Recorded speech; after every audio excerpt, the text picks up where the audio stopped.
Hey guys, before we get started, I just wanted to say I hope you all have a very happy holidays.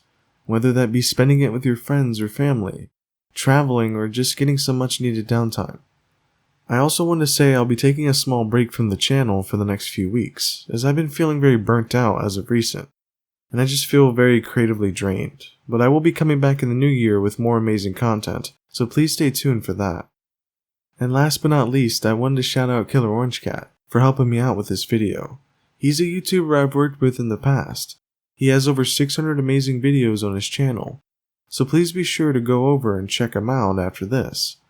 Without further ado, please enjoy.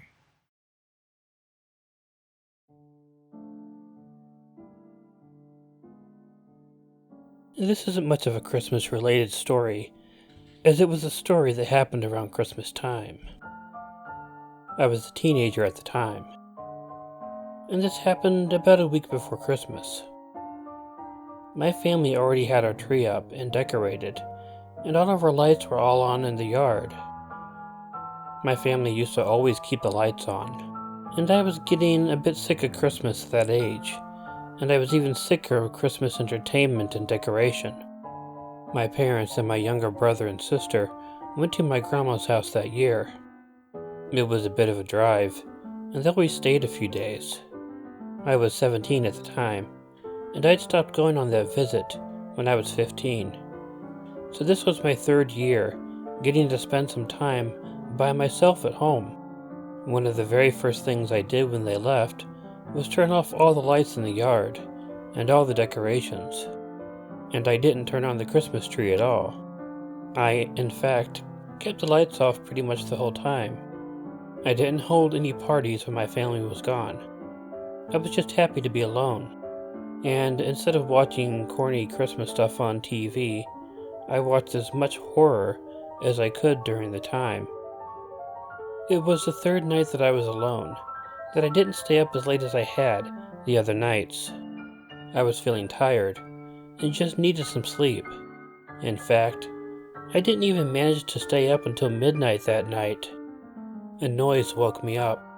I couldn't tell where it had come from at first.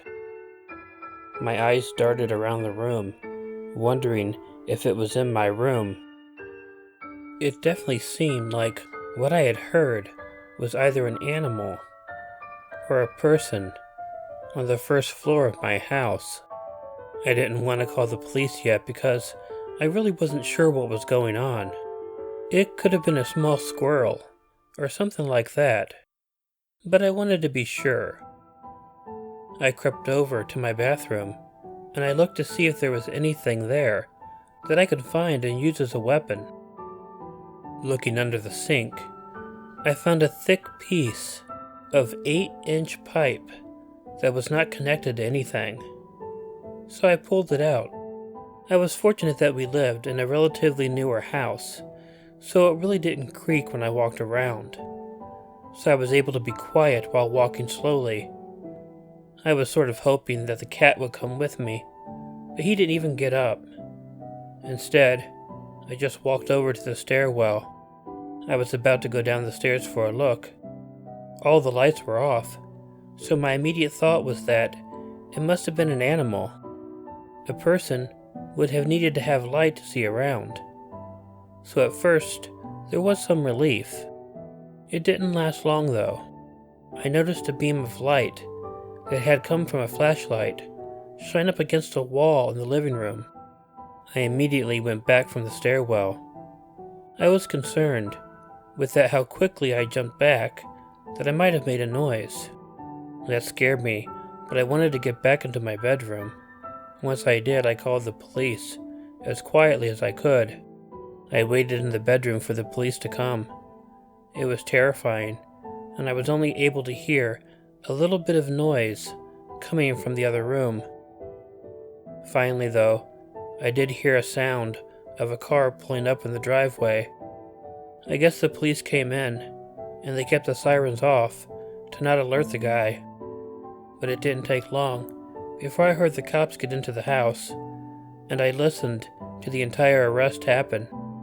The guy had prior stints for burglary. I guess he had been doing a good job, after he got out of jail the last time. But he had noticed our Christmas lights were on every night, and then suddenly, off for 3. It was too tempting to him, and he broke in, assuming no one was there.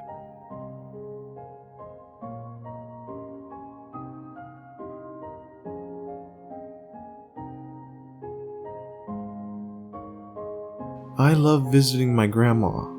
She always makes the food that I like, and in large quantities. With the hustle and bustle of college life, it's nice to go back to my childhood and allow myself to be spoiled for just a few hours. Even though she has 6 grandchildren, she made it clear that I'm her absolute favorite.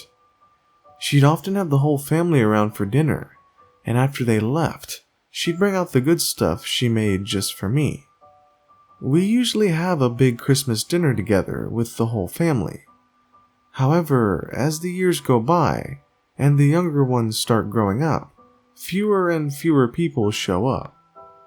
Last year, everyone already made plans, forgetting about poor Grandma. I don't blame them, but they often forget how these visits mean a lot to her, especially ever since Grandpa died. That's why, when I talked on the phone with her, and she asked me if I had any plans, I lied to her and told her I didn't. She immediately jumped at the opportunity to politely invite me, going so far as to offer me to sleep over at her place. She said there's one room which hasn't been used in years, and I could stay in there. I immediately said yes and agreed to stay over, realizing how happy that would make her. I canceled the plans I had made with my friends, telling them something else had come up. Although they were bummed about it a little, their drinking party wouldn't stop because of me. This was the last Christmas that I would ever spend with my grandmother. On Christmas Eve, I arrived to my grandma's place and she greeted me like she always does, with a tight hug and lots of kisses. I barely even stepped inside when she started offering me food. She had already made what could only be described as an all-you-can-eat buffet. We dug in, and once we were done, she showed me where I could sleep for the night. It was a cozy little bedroom, which apparently used to be my mom's room when she was little. Grandma told me not to leave my room during Christmas Eve, in order to avoid disrupting Santa and his work.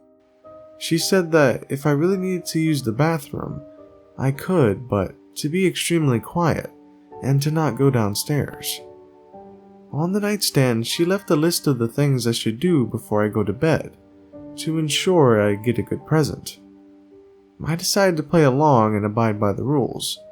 I told her I'd read it before bed and do everything necessary, and she seemed pretty content with that.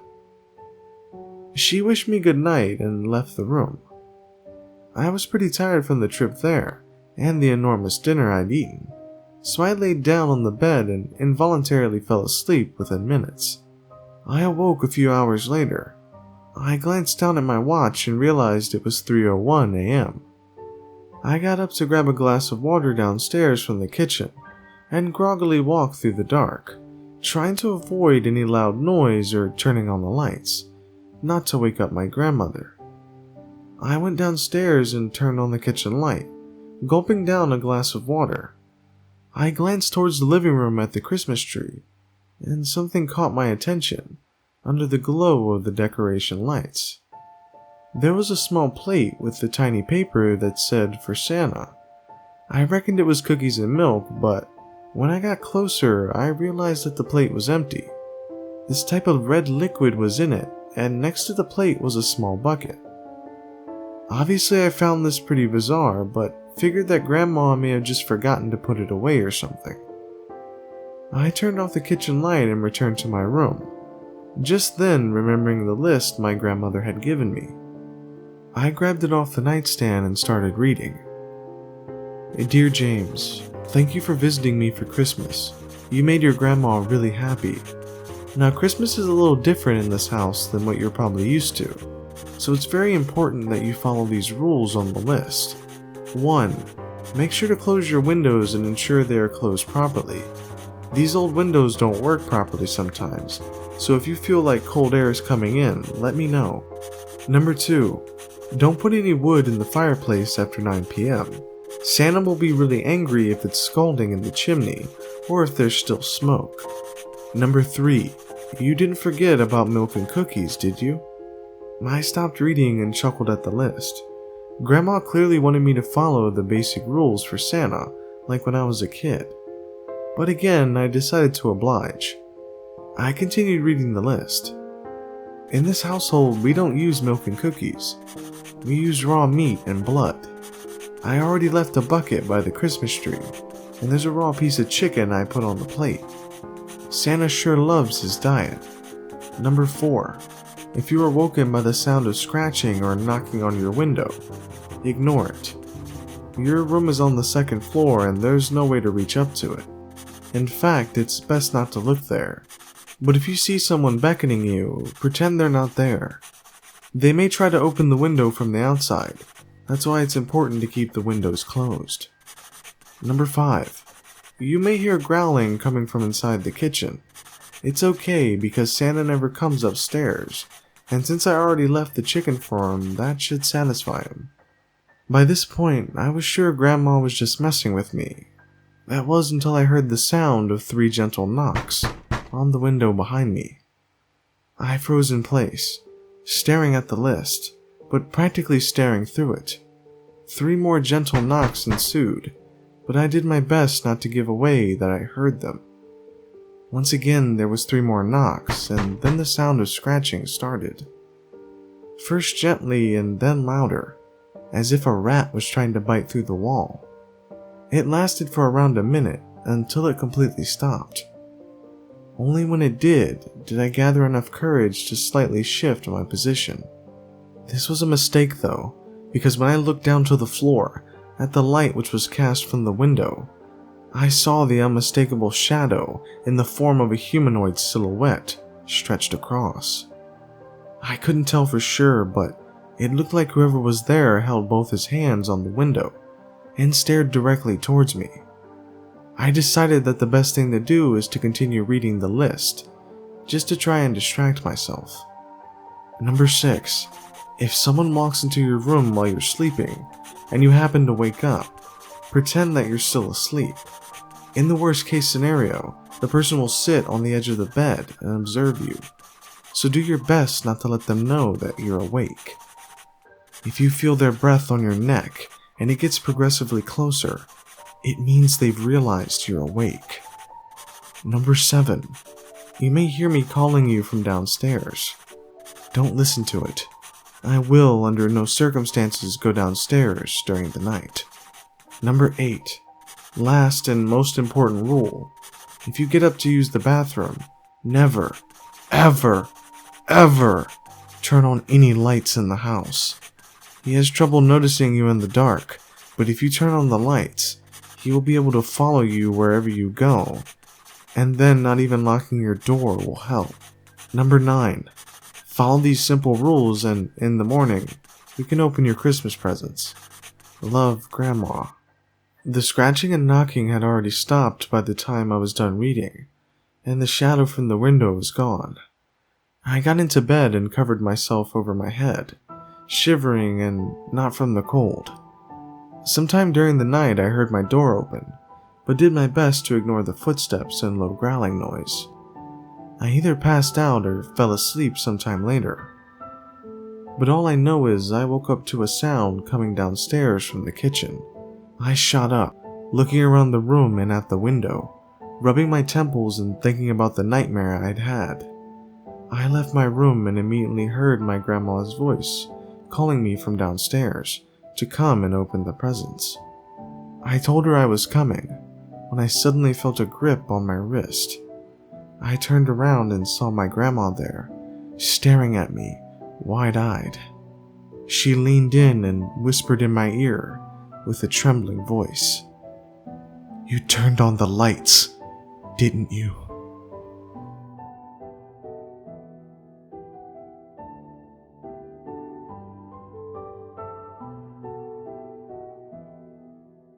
A couple decades back, I had a really bad experience at Christmas time. I was working as a retail manager at I guess obviously a retail store. Sorry, my poor attempt at humor. It was a used record store, and it was located on the very end of a long strip mall in a pretty big shopping area. I was the type who liked to sleep late all the time, so I always worked the closing shifts. And although I hated this, I had to keep at least one employee with me all the time until I left the store. The owner was pretty strict on this, but it always caused problems. No one liked to stay behind with me to take on all the paperwork, while everyone else got to go home earlier. There was, however, an employee who began working with us in April. He had absolutely no issue closing the store with me. I will call him Jim, and he and I actually ended up getting along pretty good. Over the months we had a pretty good friendship going on. The Friday before Christmas, it was the busy day from hell.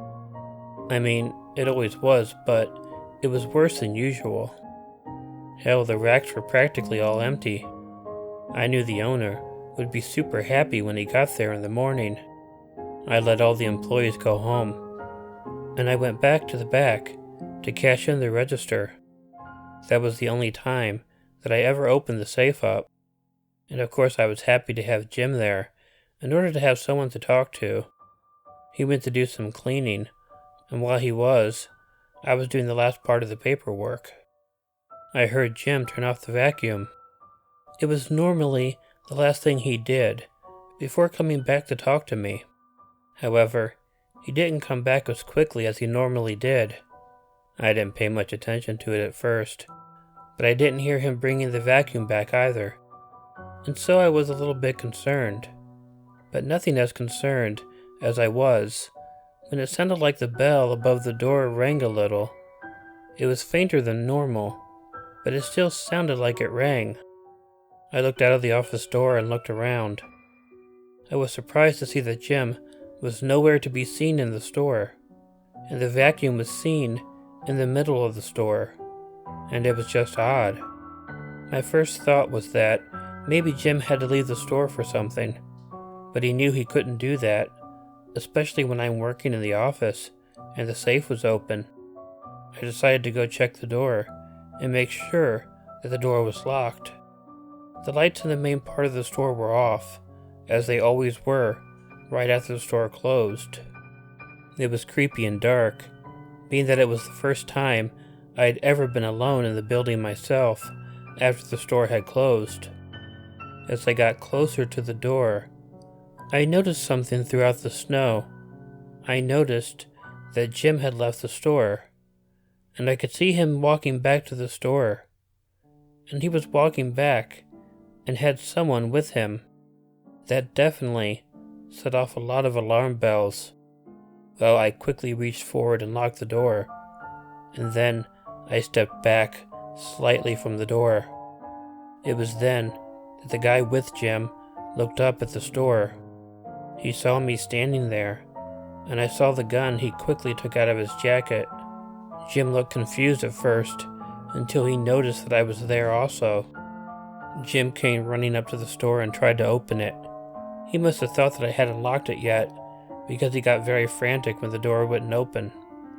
The guy with Jim was enraged and started yelling at Jim. They then began demanding that I open the door. Instead, I turned and ran toward the office of the store.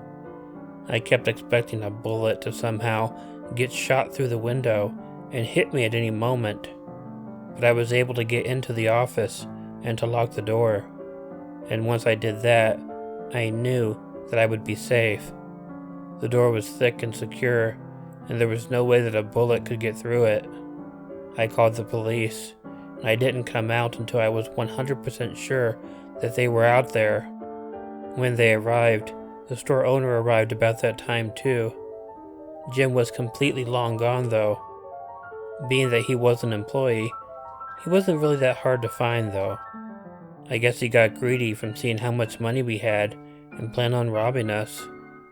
I'm really lucky I locked them out because I was worried. Otherwise, who knows if I would be here to tell you this story.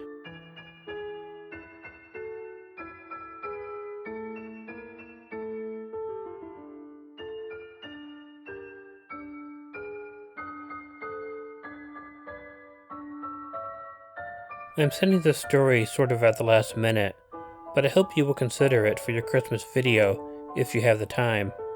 Killer Orange Cat. I know you like to watch court shows like Judge Judy.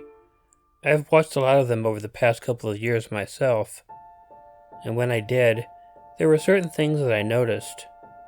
I'll mention them after the story, so you know why I'm telling the story.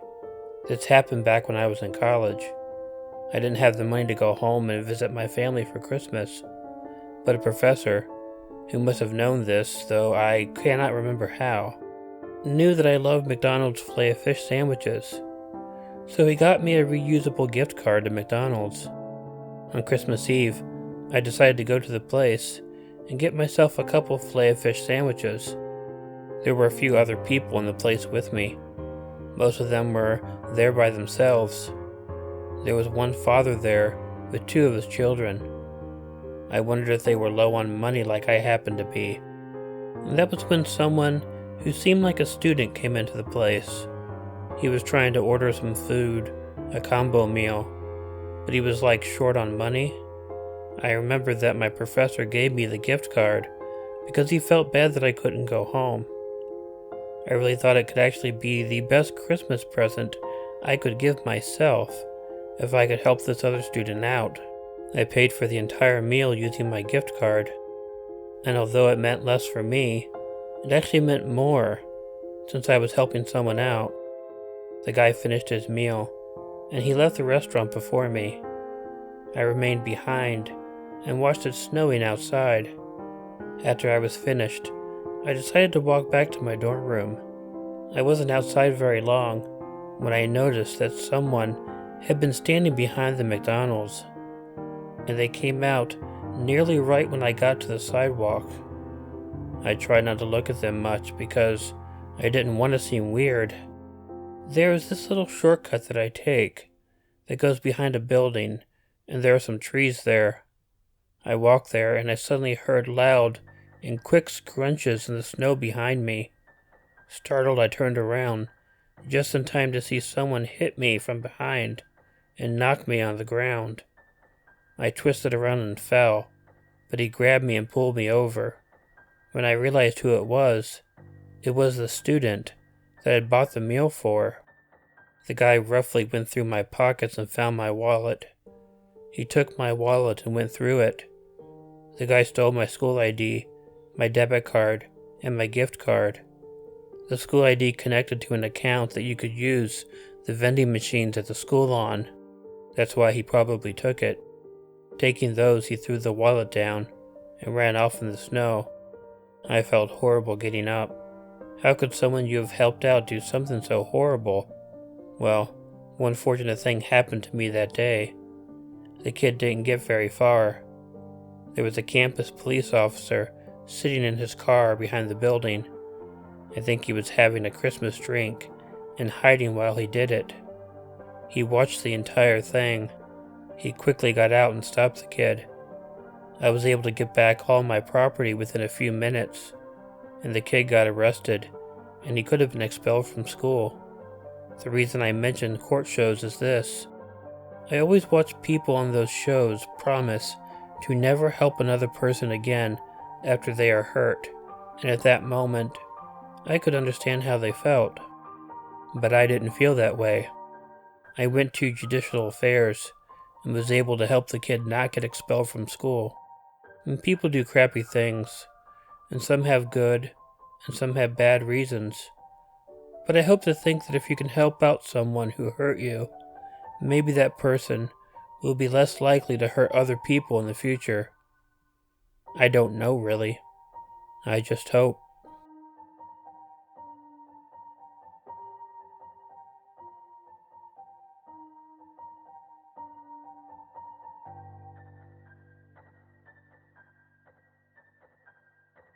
So I'm posting this here to see if anyone else has had a similar experience, because my research into what's happening hasn't really left me with anything. My family and I used to set up a nativity set all the time for Christmas.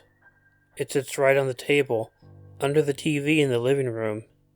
Each year that we have had the nativity up, Joseph always ends up getting turned facing completely away from Mary, full back turned towards her. My mother and I used to think it was my stepfather moving it just to mess with us, but he would never admit to it. For the past 2 or 3 years, however, we for some reason just never got around to setting it up for the holidays. Well, this year I was cleaning out the basement, and I came across it, and I decided to set it up in our living room again. I completely forgot that Joseph used to be moved pretty much every night until a week or so ago. I was gonna head to bed, and I happened to look over and see that Joseph had been turned completely away from Mary. My stepfather no longer lives in the house, so it obviously could not be him. But I know it's something small, and obviously not something that's causing actual harm, but it does kind of sketch me out.